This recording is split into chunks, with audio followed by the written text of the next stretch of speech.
थोड़ा सा ये बताइए कि रिजल्ट जब आया जिस दिन जो है कैसा लगा, क्या स्थिति क्या परिस्थिति जब रिजल्ट आ रहा था जिस दिन और आने के बाद संतुष्टि होती है कि मैं अब रात एग्जाम में से ही घर में बता दिए थे। सर तुरंत पिताजी को पहले फोन किया और माता जी रोने लगी थी। हमारे बहुत पहले से ही परिचित रहे हैं और हम इनको अच्छे से जानते हैं कि ये प्रीलिम्स बूस्टर हैं एक प्रकार से। मतलब प्रीलिम्स के जितने भी प्रश्न हैं यदि तुक्का भी मार देते हैं तो वो प्रश्न सही ही होना है। नमस्कार दोस्तों, यूपीपीएससी डेली न्यूज में आप सभी लोग का स्वागत है। दोस्तों, पीसीएस 2024 का अंतिम परिणाम आ चुका है। हमारे सामने हैं अरविंद कुमार सरोज जी, जिनका 122 रैंक पे एसीसीटी की पोस्ट पे चयन हुआ है। भदोही के मूलतः निवासी हैं। आइए सबसे पहले तो अपने चैनल की तरफ से इनको बहुत ढेर सारी बधाई व शुभकामनाएं देते हैं। धन्यवाद सर जी। हमारे जो व्यूअर्स हैं इनको आप अपना एजुकेशनल बैकग्राउंड बताएं। सर मैंने Indian institute of information technology Jhalwa से 5 year integrated course in biomedical engineering किया हुआ है। अच्छा, आपका बचपन का शिक्षा उच्छा कहाँ से क्या कैसे सर रहा? हाई स्कूल एंड इंटर मैंने अपने गांव से ही किया था। मतलब भदोही जिले से यस ही सर, आपने भदोही वहीं से से किया किया? था। अच्छा, आपका ये आयोग में कौन सा मेंस था और किस नंबर का इंटरव्यू था जो? सर ये मेरा 5वां मेंस था। अच्छा, प्रीलिम्स मेरा कभी नहीं रुका। 5वां मेंस था और तीसरा इंटरव्यू था और फाइनली इस बार मुझे 122वीं रैंक के साथ एससीजीएसटी पोस्ट के सिलेक्शन हुआ है। सिलेक्शन हुआ है। दोस्तों, आपको बता दें कि अरविंद भाई हमारे बहुत पहले से ही परिचित रहे हैं और हम इनको अच्छे से जानते हैं कि ये प्रीलिम्स बूस्टर हैं एक प्रकार से। मतलब प्रीलिम्स के जितने भी प्रश्न हैं यदि तुक्का भी मार देते हैं तो वो प्रश्न सही ही होना है। मतलब रामबाण रणनीति हम प्रीलिम्स के लिए इनसे आपसे भी लोग लिए लेने वाले हैं। सबसे पहले तो हम लोग जानते हैं प्रीलिम्स स्तर पे कि आपका जो प्रीलिम्स की रणनीति है इतनी कॉन्फिडेंसली तरीके से कि आप हर बार पेपर देते हैं, प्रीलिम्स क्लियर होता है और मेंस तक पहुंचते हैं, तो प्रीलिम्स के लिए क्या वो रणनीति हमारे व्यूअर्स फॉलो करें? जैसे 2026 के प्रीलिम्स अभी नजदीक है, या आपकी रणनीति को आगे 2027 में जो फॉलो करें, तो एकदम सॉलिड तरीके से कुछ बताएं। सर अभी देखने में हाल ही के दिनों में आया है कि पैटर्न थोड़ा सा चेंज हुआ है। तो इसके लिए क्या हुआ है कि जो बच्चे यूपीएससी का करके आए, जैसे मैंने यूपीएससी के भी अटेम्प्ट दिए हैं, तो मैंने स्टैंडर्ड बुक पे पढ़ी हुई है। जैसे पॉलिटी के लिए लक्ष्मीकांत पढ़ी हुई है, हिस्ट्री के लिए इंस्पेक्टर पढ़ी हुई है, इकोनॉमी मैंने मुर्राद सर से करी हुई है और एनसीईआरटी जियोग्राफी करी हुई है। तो ये तो बुक मेरे तैयार थे ही है, साथ ही मैंने घटना चक से बीवाईक्यू लगा लिए और कई बार लगा लिया। जब तक तब तक लगाया जब तक सारे क्वेश्चन याद नहीं हो गया। तो अभी क्या होता है कि जब आप उसको लगाए रहेंगे तो आज जो जो है आंसर है, कल वो क्वेश्चन होगा। आज जो क्वेश्चन है कल वो आंसर होगा। तो इसकी वजह से मुझे कोई क्वेश्चन नया नहीं लगता है। लगभग 100 क्वेश्चन मुझे पुराने ही नजर आ जाते हैं और उसको मैं थोड़ा सा करंट से सप्लीमेंट कर लेता हूँ। अच्छा, तो जो पुराने बुक्स है उसके खुद के भी नोट्स बनाए हैं? नहीं सर, नोट्स मैंने नहीं नहीं बनाया, बस बनाए। उसी में जितनी बार करता हूँ उस बार अलग पेन से या पेंसिल से वो हाईलाइट कर लेता हूँ हाईलाइट कर और लेते हैं, सारी याद कर ली है याद लगभग। कर लिए मुझे हैं। याद है पूरी घटना चक। अच्छा, करंट के लिए कैसे क्या बता रहे थे आप? सर करंट के लिए मैं केवल 15 दिन पहले रामायण वीडियो उत्कर्ष सर की आती है, तो मैं बस वही करता हूँ क्योंकि स्टेटिक पार्ट मेरा काफ़ी अच्छा है। तो बस मैं करंट के लिए बस रामबाण ही करता हूँ और उसके अलावा मैं कुछ नहीं करता हूँ। क्योंकि मैं सर पूरी तरह से स्टेटिक्स पे ही डिपेंड होकर जाता हूँ। करंट मैं एज ए सप्लीमेंट के तौर पे ही देखता हूँ। देखते हैं जो यस है, सर। तो यही आपकी मतलब, और यही जो रणनीति है ये मेंस में भी काम दे रही है? नहीं सर, मेंस अभी क्या है थोड़ा सा हार्ड अलग होता है। है, तो यस सर। ठीक है, फिर मेंस के लिए हम लोग अलग चलते हैं। यानी अगर आज के समय में सबसे बड़ी टारगेट है प्रीलिम्स परीक्षा, तो प्रीलिम्स के लिए जितना आप बताएं अगर इतना कोई पढ़ ले तो प्रीलिम्स बूस्टर का हमेशा काम करेगा, उसका रुकेगा नहीं, बिल्कुल आप गारंटीज बोल सकते हैं। बिल्कुल सर, अगर आपने पीवाईक्यू अच्छे से किए हुए हैं, आपकी समझ अच्छी है, आपने पहले मॉक्स दिए हुए हैं, तो पेपर वहीं से आने हैं। बस हाँ, थोड़ा सा नेचर बदलेगा, नेचर थोड़ा सा विकल्प नए हो जाएंगे। 2 विकल्प पुराने रहेंगे, 2 विकल्प नए हो जाएंगे। नए हो तो जाएंगे, अगर 50-50 आप ऑलरेडी हैं तो आपका तो सही होना ही है। सही होना ही।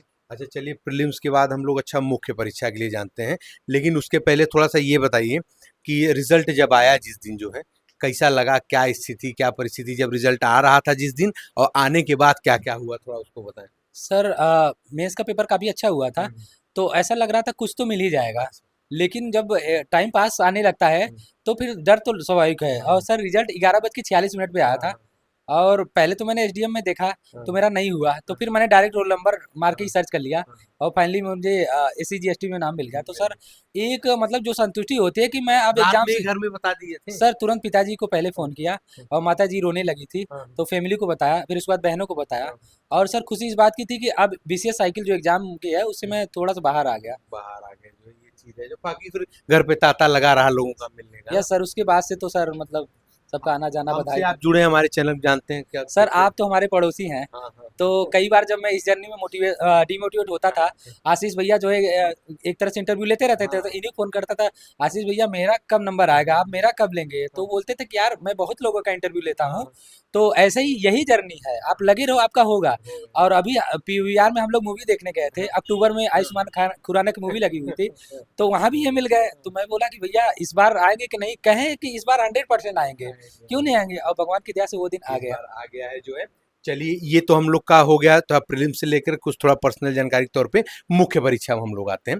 मुख्य परीक्षा की क्या रणनीति होनी चाहिए, ए से हिंदी से लेकर के फिर जीएस 1 2 3 4 5 6 पूछेंगे, लेकिन ए से हिंदी से आप शुरू करिए। सर ऐसे हिंदी के लिए मैंने मनी सर स्थित क्लासेस है, उसमें भोला सर, शिव शंकर चौधरी सर हैं, और मनी सर हैं। तो ये दोनों लोग मिलके पढ़ाते हैं, तो मुझे नहीं लगता कि हिंदी और ऐसे का कोई इनसे स्पेशलिस्ट है। और सर मेरे इस बार जो इनमें दोनों पेपरों नंबर हैं 190 से 200 के बीच में, हालांकि ज़्यादा भी हो सकते हैं, लेकिन अभी मैं इतना ही क्लेम करूंगा, बाकी मार्कशीट आने में दूंगा। तो एकदम भोला सर तो एकदम एक्सपर्ट है। उन्होंने मतलब पहली बार मैं जब देखा तो मेरे निबंध में काफ़ी कम नंबर आते थे, 68 नंबर आए थे लास्ट टाइम पे, उसी की वजह से मेरा सिलेक्शन नहीं हो पाया था। तो मैंने जब उनको कॉपी दिखाई तो बोले कि 68 तो ज़्यादा मिले, मैं तो 50 दूंगा। एंड लिटरली वो शॉकिंग मूवमेंट था। फिर धीरे धीरे करके इम्प्रूव हुआ, तो जब तक उन्होंने मुझे 100 नंबर नहीं दिए दिए समय, तब तक मैं टेस्ट लिखता रह गया। और मैं बता दूं सर कि इस बार मैंने जीएस और हिंदी को मिला के, इससे को मिला के टोटल 60 टेस्ट लिखे हैं। 16 टेस्ट मैंने पीडब्ल्यू में लिखे थे, 16 टेस्ट मैंने नेक्स्ट आईएएस में लिखे थे, 16 टेस्ट मैंने धे आईएएस में लिखे थे, और 10 टेस्ट मैंने भोला सर के मार्गदर्शन में, मनी सर के मार्गदर्शन में लिखे हुए थे, हिंदी और ऐसे के लिखे थे। Yes sir. तो इस वजह से सर मेरी टाइमिंग इंप्रूव हो गई थी, मेरा प्रेजेंटेशन अच्छा निकल के आया था, तो एग्जाम में मुझे सोचना नहीं पड़ रहा था, और एकदम अच्छे तरीके से सुंदर राइटिंग में प्रेजेंट करते हुए मैंने टाउन बैग में कंप्लीट किया था। हालांकि एक क्वेश्चन छूट गया था जीएस 3 में, एरोनॉटिक्स आ गया था, बाकी सारे क्वेश्चन मैंने अच्छे लिखे थे। तो चलिए, हिंदी ऐसे तो हो गया। अब हम लोग जीएस 1 2 3 4 के लिए जानते हैं क्या कैसे सर किया। इसके लिए आप शॉर्ट नोट्स बनाएं, क्योंकि जो एग्जाम के बीच जो गैप होता है उसमें रिवाइज करना बहुत जरूरी होता है। अगर आप याद करके लिखेंगे और बिना याद करके लिखेंगे तो इन दोनों के मार्क्स में काफ़ी डिफरेंस हो जाता है। तो जैसे आप बेसिक बुक कर लीजिए, इंस्पेक्टर से आपने कर ही लिया है, मॉडर्न हिस्ट्री हिस्ट्री कर ही लिया है, और उसके बाद सोसाइटी के लिए आप कोई नोट्स ले लीजिए। मैंने विजन आईएएस का पढ़ा हुआ था, स्मृति शाह के मैम के नोट्स हैं। और उसके बाद सोसाइटी एनसीईआरटी ज्योग्राफी से कर लीजिए। यूपी स्पेशल यूपी के जो टॉपिक है उनको थोड़ा सा गूगल कर लीजिए, और एक अच्छा मैटर कंठस्थ बना लीजिए। बार बार उसी को रिवाइज करिए, टेस्ट में उपयोग करिए। ऐसा करेंगे तो क्वेश्चन याद हो जाएगा। थोड़ा सा डायग्राम बना लीजिए, थोड़े से डाटा अच्छे कर लीजिए। और यही हाल पॉलिटी में है। पॉलिटी में आप लक्ष्मीकांत पढ़ लीजिए, थोड़ा सा डाटा कर लीजिए, आर्टिकल याद कर लीजिए। आप उसके इंट्रोडक्शन आर्टिकल से लिखिए, सुप्रीम कोर्ट के जजमेंट से लिखिए, तो एग्जामिनर को लगेगा कि आप जीएस 2 के आंसर लिख रहे हैं। और तो क्योंकि रिलेट हो जाता है और वो बहुत ही प्रभावशाली होता है। अगर इंट्रोडक्शन प्रभावशाली हुआ तो एग्जामिनर आगे पढ़ेगा, और कंक्लूजन अगर इम्पैक्टफुल रहा तो वहाँ नंबर देता है। तो इस वजह से आप आधा आधा नंबर पर पेपर में मान लेंगे। मान लेंगे जो है।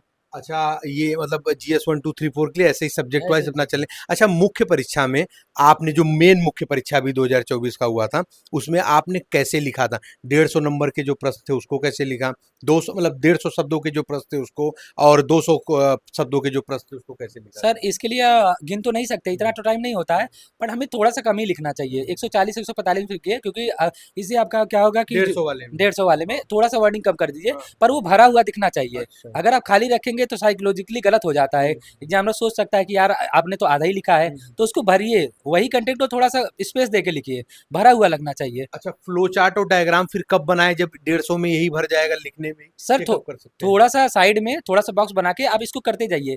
ये अच्छा। आइसिंग ऑन द केक होना चाहिए। अच्छा। आपने डायग्राम पे बना, आपने कंटेंट लिखा, 4 नंबर मिल दिए। थोड़ा सा आपने मैप बना दिया, ग्राफ बना दिया, आधा नंबर और मिल गए। आधे नंबर में आपका जर्नी, आप एसडीएम पहुंच जाएंगे, आप आधे नंबर से आप बाहर हो सकते बाहर हैं। हो सकते हैं। अच्छा, ये आपने ऐसे बहुत सही बताया आपने। अब मेन चीज हम लोग जानते हैं, पेपर 5th और 6th के लिए यूपी स्पेशल के लिए क्या सोर्सेस? सर ये नया पेपर है, और इसमें लगभग हर एक स्टूडेंट स्ट्रगल कर रहा था। लास्ट ईयर जीएस 6 में सबको कम मार्क्स मिले थे, मुझे भी कम मिल गए थे।